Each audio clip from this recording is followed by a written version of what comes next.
आप सारे भाइयों को जिस बिस्मिल्लाह करें जी। सर फैसला महफूज हुआ है, क्या तवक्कुआत है सबसे पहले? तो बहुत वही है जो फैक्ट्स हैं उसके मुताबिक, तो हम एक्सपेक्ट कर रहे हैं कि इंशाल्लाह इमरान खान साहब जो हैं वो बाइज़्ज़त बरी होंगे। तो सर ये बताएंगे कि पाकिस्तान तहरीक इंसाफ के जो मुज़ाकरात हैं, राना साहब कहते हैं ग्रैंड डायलॉग होगा, आप करें मुज़ाकरात, क्या आपकी पाकिस्तान तहरीक इंसाफ अब मुज़ाकरात करेगी? सियासी जमातों से मुज़ाकरात हो सकते हैं, लेकिन नुकात बिल्कुल क्लियर होने चाहिए। इमरान खान साहब की रिहाई और मैंडेट की वापसी। परवेज ने जो बहस की है उसी से वादे हो गया कि एक ढेला जो है 190 मिलियन पाउंड का जो उधर से आया मलिक रियाज ही का पैसा था, वो वहाँ सस्पेक्टेड मुश्तबे जो है अकाउंट की ट्रांजैक्शन की वजह से नेशनल क्राइम एजेंसी बरतानिया ने उसको फ्रीज किया। डिस्ट्रिक्ट वेस्ट मिनिस्टर की अदालत से जो है मैजिस्ट्रेट थे, और उसके बाद जो है जब मलिक रियाज ने ये साबित कर दिया कि उसी का पैसा है, ये कोई प्रोसीड ऑफ क्राइम नहीं है किसी जुर्म से, क्योंकि ना तो उसके पास कोई ओहदा है मलिक रियाज के पास, ना वो होल्डर ऑफ पब्लिक ऑफिस है। एक बिजनेसमैन और फिलैंथ्रोपिस्ट होने के नाता से वो पैसा जहां भी लेकर जा सकता है। अपना जो है एसेट्स खरीद किया उसने। वन हाइड पार्क पैलेस जो है हसन नवाज से जो है मोहतरम नवाज शरीफ साहब के फर्जंद अर्जमंद से 50 अरब रुपए में वो बातें कही हैं, तो सही बातें की हैं।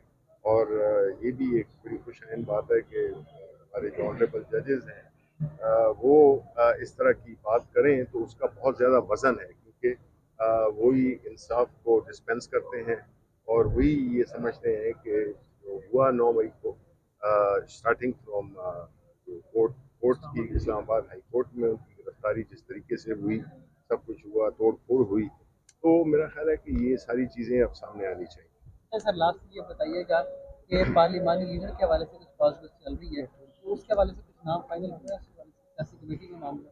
देखिए, पार्लिमानी लीडर अगर नेशनल असेंबली की आप बात कर रहे हैं तो उसमें ज़ाहिर है कि ये फैसला उन्होंने ही करना है। जो हमारे नेशनल असेंबली के मेंबरान हैं वो आपस में जो जिस पर जिन चीज़ों पे उसूली इत्तेफाक हो उस पे हम किसी के साथ भी मिलने को बिल्कुल तैयार हैं। और इस वक्त जो मौलाना साहब की जो पोजीशन है वो काफ़ी हमारे पोजीशन के करीब है। वेल मछली इंटरनेट की तार तो नहीं काट लेगी हाँ, खान साहब को पेश करने की?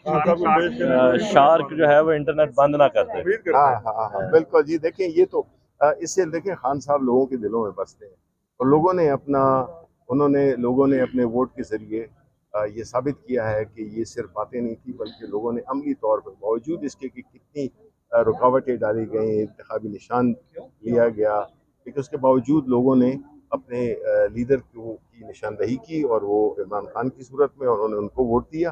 तो इसलिए उनकी बात वो अवाम की तर्जुमानी कर रहे हैं, वो पाकिस्तान की अवाम की तर्जुमानी कर रहे हैं, वो पाकिस्तान के यंग लोग या जितने भी हमारी डिफरेंट सोसाइटीज़ हैं, सोसाइटी का अक्रॉस द बोर्ड वो उसकी तर्जुमानी कर रहे हैं। तो उनका सुनना और उनकी बातें हम देखते हैं कि बड़े बड़े वो एक ऐसे लोग जिनको कि मेरा ख्याल है कि अपना प्राइवेट वीडियो भी उनका ना बने, वो जो है तो 24 घंटे बैठे होते हैं, फजूल बातें कर रहे होते हैं और फजूल किस्म का झूठ और बोतानबाजी इस तरह की बातें करते हैं। तो खान साहब तो पाकिस्तान के अवाम के हीरो हैं। जनाब फैसल जवेद साहब बताइएगा कि आपने एक केपी में एक जलसा किया और फिर एक मरतबा हमने देखा कि खान साहब के बगैर आपने बड़ी कंपेयरिंग की, कैसा लग रहा था? सबसे पहले ये एज अ स्टेट सेक्रेटरी, क्योंकि जलसे तो पहले भी हुए हैं, पेशावर में हुआ था, आपको पता है, प्रोटेस्ट हुए थे, फिर मर्दान में जलसा हुआ था, रिसेंटली मैं बात कर रहा हूँ। लेकिन ये जो जलसा था एज अ स्टेट सेक्रेटरी, मेरा ज़िंदगी का पहला जलसा था जो इमरान खान साहब के बगैर हुआ था एज अ स्टेट सेक्रेटरी। तो बहुत शिद्दत से कमी महसूस हुई और बार बार ख्याल यही जहन में आ रहा था कि इंशाल्लाह जल्द ऐसा हो कि हम वहाँ से बोलें कि पाकिस्तान की आन है आप, पाकिस्तान की शान है आप, पाकिस्तान की जान है आप, और इमरान खान सीढ़ियों से चढ़ते हुए ऊपर आ रहे हैं। ये अल्लाह से दुआ है कि जल्द हो। और बहुत ज़बरदस्त जलसा था, DI खान और सबको खराज तहसीन, जो जिस बड़ी तादाद में और इतनी गर्मी में जिस बड़ी तादाद में वो लोग वहाँ पर आए, ये एक काबिल सताइश बात है। और यकीनी तौर पे वो खराज तहसीन के मुस्त